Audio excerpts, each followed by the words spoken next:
Terra Firma! Olá pessoal, esse aqui é o canal Terra Firma Society.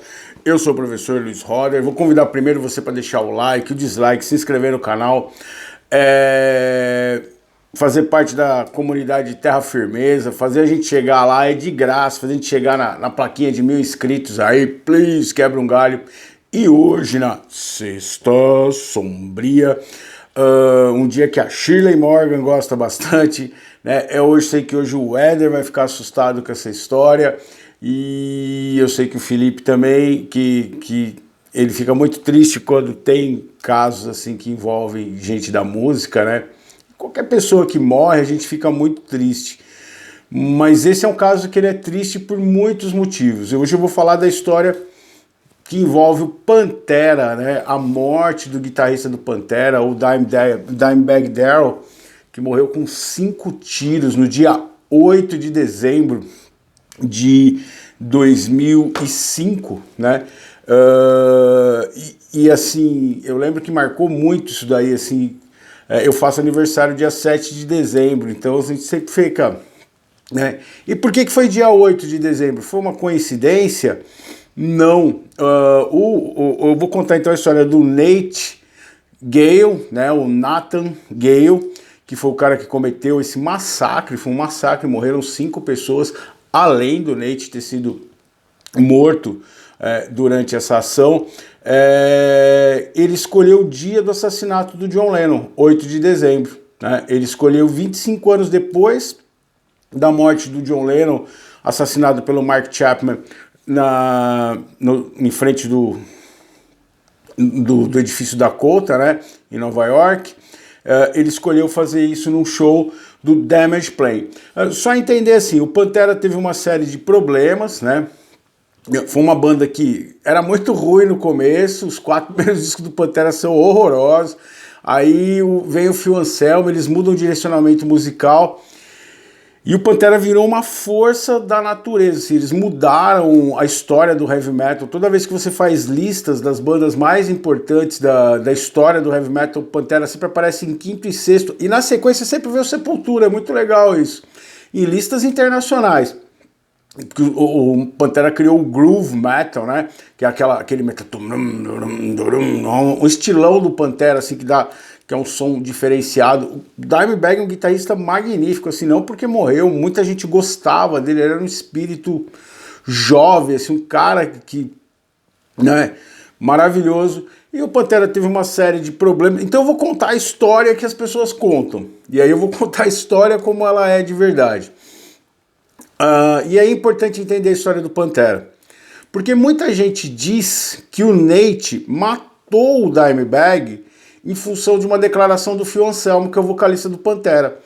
E na verdade não é bem isso não. Depois que investigaram muito pra frente, assim, a história envolvendo por que ele teria, porque depois que acontece é que a gente vai começar a ver os sinais, os red flags, né, do que leva uma pessoa a fazer um ato desse. E o que aconteceu?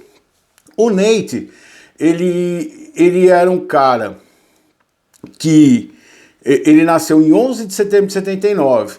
Ele tinha uma série de problemas, tá? De dislexia, ele teve muita dificuldade na escola, ele era um jogador de futebol americano. Então ele era um cara que a vida dele não deu muito certo. Tinha uma série de coisas assim que esses problemas que ele tinha, não é? Porque ele era esquizofrênico, né? O que acontece? Ele teve uma vida não muito normal em função desses problemas de aprendizado dele. Ele conseguiu se formar, ele jogava futebol americano, ele serviu o exército ele fez campanha de 2002 a 2003, ele teve dispensa em função dos problemas psicológicos que ele estava apresentando, ele estava tomando medicação. Uma das coisas que diz é que ele gostava muito de heavy metal, né? O heavy metal teria salvado a vida dele, ele compunha algumas músicas e tal, e ele, conforme ele começou, ele já não estava legal, e ele começou a usar drogas, né? Principalmente fumar maconha. A esquizofrenia aflorou nele, ele tinha esquizofrenia. Acontece muito isso, as pessoas quando começam a usar drogas, quem tem esquizofrenia acaba manifestando isso, e ele começou a ter um comportamento, ele era alucinado pelo Pantera, né, fã assim, em show, adorava. O Pantera, para quem não sabe, do mesmo jeito que algumas bandas dos anos 70 se tornaram trilha sonora para quem estava no Vietnã, o Pantera é uma das bandas que, pela paulada da música, pela pegada, ela era uma banda favorita dos soldados no Iraque e no Afeganistão. Então eles ouviam muito isso. Então eles criaram o Black Label Society, tem muito isso que do canal chama Terra Firma Society. Esse Society, pode ver a fonte que eu uso aqui, em homenagem ao Black Label, né? O Black Label tem... Então o americano ele tem muito essa relação com as Forças Armadas, né? É uma coisa que eles se orgulham demais. O Nate ele teve uma série de problemas e ele, alucinado pelo Pantera, só que esse problema dele começou a acontecer muito antes do que veio na história do Pantera. Então eu vou voltar na história do Pantera. O Pantera fez muito sucesso, beleza, tal.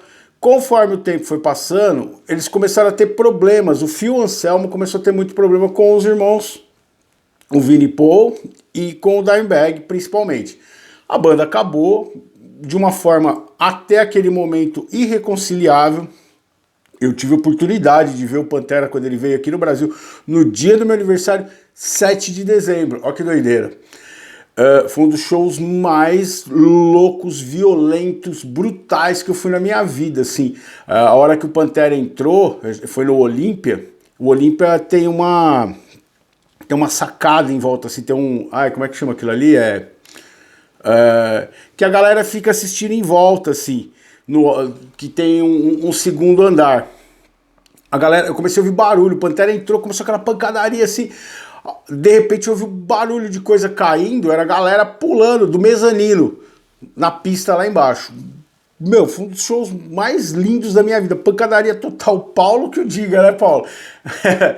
Foi brutal, assim, muito legal. O Pantera é uma banda ao vivo maravilhosa. E aí o Pantera teve uma série de problemas e acabou. E diz a lenda que o Phil Anselmo teria falado numa entrevista que o Pantera nunca mais voltaria. Por que o Pantera nunca mais voltaria? Porque a situação que ele tinha com o Dimebag e com o Vinnie Paul era irreconciliável, que se ele pudesse, ele encheria, que ele queria dar na cara do Dimebag. Pô, a gente sabe que o Phil Anselmo é um cara que é meio instável na hora de dar entrevista, de falar as coisas, já fez um monte de caca aí, né? Sobre declarações. Ele é um cara que tem hora que ele... Mas ele é um cara muito interessante. Quando você... A entrevista que ele deu pro Regis Tadeu, por exemplo, foi muito interessante. Agora na pandemia da casa dele. Então o Phil Anselmo é um cara que você não pode muito... Principalmente quando ele fala bobagem, você não pode levar muito a sério. Mas diz a lenda que o Nate Gale teria visto essa entrevista do Phil Anselmo, ficado maluco, ou seja, que a banda favorita dele nunca mais ia voltar e que ele nunca mais ia ver o Pantera e que a culpa era dos irmãos Daryl. E aí o que ele fez? Ele foi no dia 8 de dezembro no Alrosa Villa,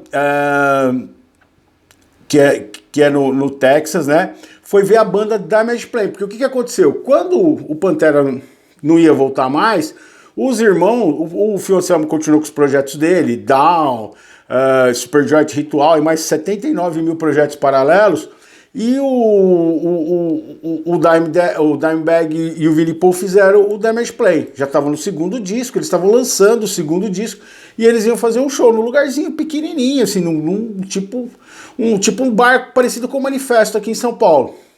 Um bar de rock, mas uma casa bem pequena. E aí o Nathan chegou lá, ele tentou entrar, ele foi armado, e lá nos Estados Unidos as pessoas andam armadas. Ele tentou entrar no lugar, o segurança o tirou, percebeu que ele estava meio estranho, porque a ideia dele era fazer que nem o cara que matou o John Lennon. Puta, agora falei o nome dele aqui, agora hoje eu tô meio estranho, tá? Perdão. Ele queria tirar uma foto com o Dimebag e sentar o dedo nele. Não deu certo, ele não conseguiu ter esse encontro, ele foi tirado do bar. O que ele fez? Ele pulou o muro do lugar, entrou pelos fundos e foi. A hora que o Damage Play entrou no palco e começou a tocar, ele subiu, ele deu 5 tiros na cara do Dimebag, tá? 5 tiros no Dimebag, 3 pegaram na cabeça. Ele acertou, se tem tiro na mão, e ele matou o Dimebag na hora. Aí, o que aconteceu? Aí um pessoal veio para tentar pará-lo, ele matou um cara chamado Nathan Bray, que era do público, ele matou o Eddie Hawk, que era empregado da casa, e o Jeff Mayhem Thompson, que era o segurança do Damage Play, que já trabalhava com eles desde a época do Pantera. E aí ele acertou o tour manager, que é o Chris Paluska, e o técnico de bateria, o Joe Cat Brooks. Aí tinha na verdade, tem alguns lugares que falam que o policial estava presente. Não, ligaram para a polícia, o policial chegou lá perto, é o policial James D. Niemeyer, e esse cara, aí o Nightingale pegou um cara de refém, e esse policial veio e deu um tiro na cabeça dele de 12. Literalmente explodiu a cabeça do Nightingale. E acabou aí a história. Triste demais. Dimebag morreu na hora, né? Essas pessoas morreram em função disso. E muita gente ficou alegando que ele teria feito isso em função da entrevista que o Phil Anselmo tinha dado e que ele teria ficado revoltado com isso, já tinha a ficha dele, que ele não era legal, que ele tinha problema de esquizofrenia. Tem gente que falava que ele era um cara muito doce, gente que falava que ele era um cara muito doce, mas muito explosivo. Então já sabia que esse cara tinha um comportamento complicado. Tanto que o Phil Anselmo não pôde ir no enterro do Dimebag. E nunca mais ele encontrou com o Vinnie Paul, porque o Vinnie Paul falou que ele queria a cabeça do Phil Anselmo em função disso. Por quê? Porque teria sido culpa do Phil Anselmo o assassinato do Dimebag. Na verdade, quando começaram a investigar a história, foram descobrir uma história muito mais bizarra envolvendo o Nathan Gale. O que aconteceu? O Nathan Gale, ele não matou o Dimebag por causa desta entrevista. Tá? Ele já tinha o plano, ele já vinha trazendo essa história há muito tempo. Por quê? Nesse processo desse surto esquizofrênico dele, ele não tomar a medicação, porque quando ele tomava a medicação ele ficava de boas, mas ele parou de tomar a medicação, ele lembra que ele veio, ele serviu, então ele viu coisas assim que não fizeram bem para ele. Ele nasceu em 89, falei 79, 89. E o que acontece? Ele começa nesse surto esquizofrênico, achar... Então ele escrevia as músicas, ele escrevia as letras, ele criava os riffs de guitarra, ele gostava de fazer isso. E quando o Pantera lançava uma música, ele começou a achar que o Pantera estava copiando as coisas dele. Que o Pantera, a banda Pantera, todo mundo, estava roubando as coisas dele. Principalmente quem? O Dimebag, que fazia os riffs de guitarra. Como ele era guitarrista, ele começou a achar que o Dimebag estava fazendo o quê? Estava roubando a identidade dele. Então ele começa a criar uma história. David Chapman, que eu falei aqui do assassino do John Lennon, ele começa a criar uma história do mesmo jeito que o David Chapman, e olha que brisa, ele na verdade, ele sabia que o David Chapman era esquizofrênico, que tinha feito o assassinato do John Lennon em cima dessa questão da esquizofrenia. Eu vou falar mais pra frente da história do David Chapman aqui, que é muito doida, que ele começa a ver a mensagem que ele tem que matar o John Lennon no Cat in the Rye, o apanhador do campo de centeio. O que ele começa a ver? que o Pantera e o Dimebag estão roubando a identidade dele. Ele está deixando de ser quem ele é para o Dimebag alimentar o Pantera. Então ele cria uma relação completamente maluca na cabeça dele de que o Dimebag estaria roubando a identidade dele, roubando as ideias dele e o obliterando, ou seja, fazendo com que ele fosse esquecido. E qual era o jeito dele de resolver isso? Eliminando o Dimebag. E a gente vai ter essa triste história que aconteceu.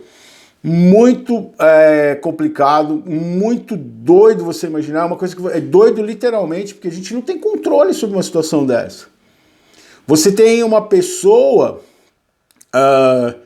que não tá legal mentalmente falando, ela tá surtando, ela tá vivendo uma psicose ali, ela tá alimentando, vivendo uma mentira, ela tá procurando, e assim, muito do fracasso que ele tinha na vida dele, em função da dislexia, das coisas não darem certo para ele começou a achar que era culpa do Dimebag, que o Dimebag estava tirando a vida dele. Então o que acontecia? Ele olhava para ele e não via nada mais.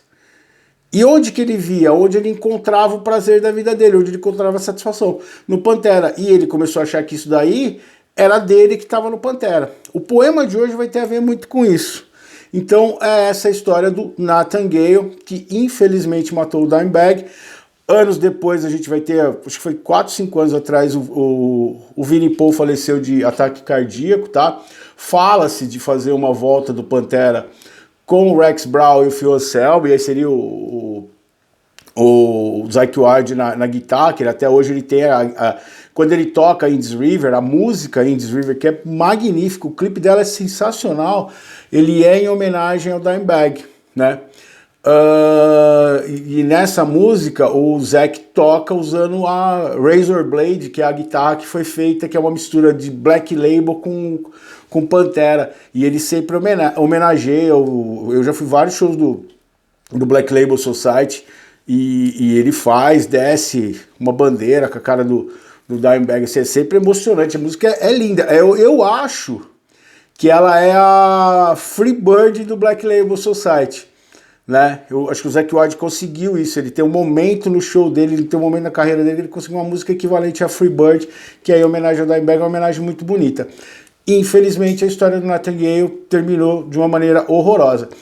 Um outro dado interessante é que diz que existe essa filmagem da morte do Nathan Gale, que o cara veio dar o tiro com ele assim, e essa é uma daquelas lost tapes, né, que eu já falei algumas vezes aqui, são aquelas fitas que diz que alguém tem, mas que ninguém mostra, e sei lá, vai saber.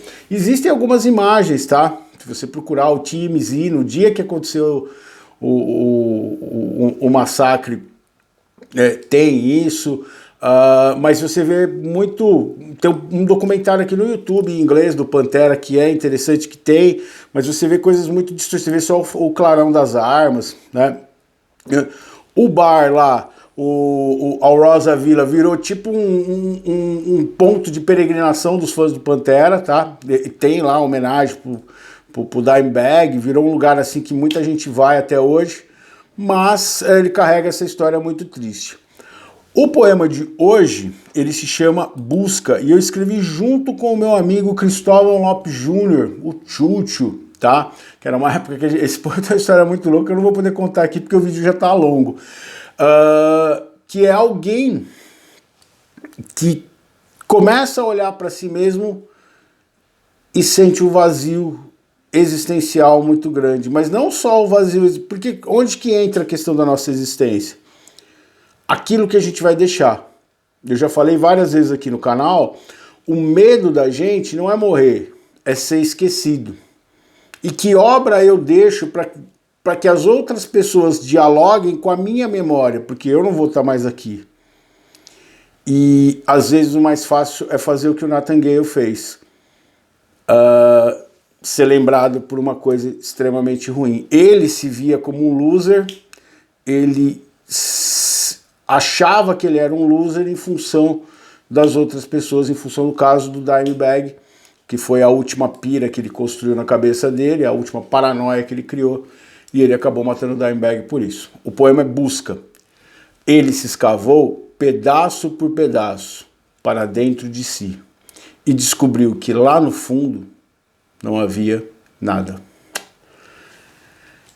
É horrível você olhar e se sentir um nada. Você, sei lá, acho que isso que eu estou produzindo aqui, ter meu poema, tentar ser um professor legal, tentar ser um marido legal, tentar ser um amigo legal, decente, é um jeito de você deixar sua marca nas pessoas. É muito legal, por exemplo, ouvir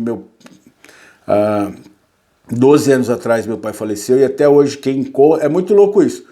Quando que meu pai morre para uma pessoa? Quando a pessoa fica sabendo que ele morreu. É muito doido. Até hoje, quando você vai, a pessoa pergunta, fala, e seu pai, como é que tá? Aí você olha e fala, pô, você tem que tomar cuidado para dar essa notícia, porque a pessoa tá morrendo naquele momento para outra pessoa, né? Acontece muito isso com o pai da Laís lá na loja. Ele morreu agora em janeiro e até hoje tem gente que chega na loja, que fazia tempo que não ia na loja, chega e fala assim, pô, e o mineiro, Décio, como é que tá aí? E você, pô, ele faleceu. A pessoa fica, por quê? Porque ela tá morrendo naquele momento. Ela deixa de existir fisicamente naquele momento para aquela pessoa. Por quê? Porque ela tá viva na memória. Você lembrou de perguntar dela. Olha que é muito complexo isso. Isso daria um vídeo interessante que eu vou fazer mais pra frente. Agora, que é uma coisa que eu sempre quis falar disso. Lembra que eu falei do Cronos e do Kairos lá? Eu já abordei isso, já arranhei isso em alguns momentos. Então, é muito doido você entender que talvez você não veja que você está oferecendo nada para as pessoas. Você ser nada. E aí, é muito fácil eu deixar o meu nome na história de uma maneira horrorosa, como aquele carinha de bigode na Alemanha conseguiu, né? Falem mal, mas falem de mim. Tá certo? Então, este foi o Sexta Sombria, sobre Nate Gale. Espero que você tenha gostado. Se eu esqueci de dar alguma informação, coloca aí. Se você conhecia essa história, se você não conhecia, se eu esqueci de dar alguma informação, deixa o like, o dislike, se inscreve no canal. Quero agradecer todo mundo que participa aí.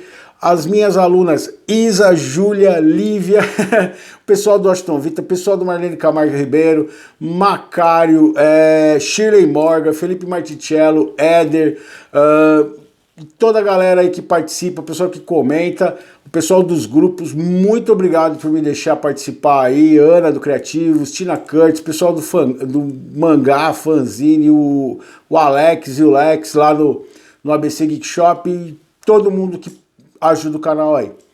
Grande abraço, eu vejo vocês em outro vídeo de Sexta Sombria. Tchau, tchau.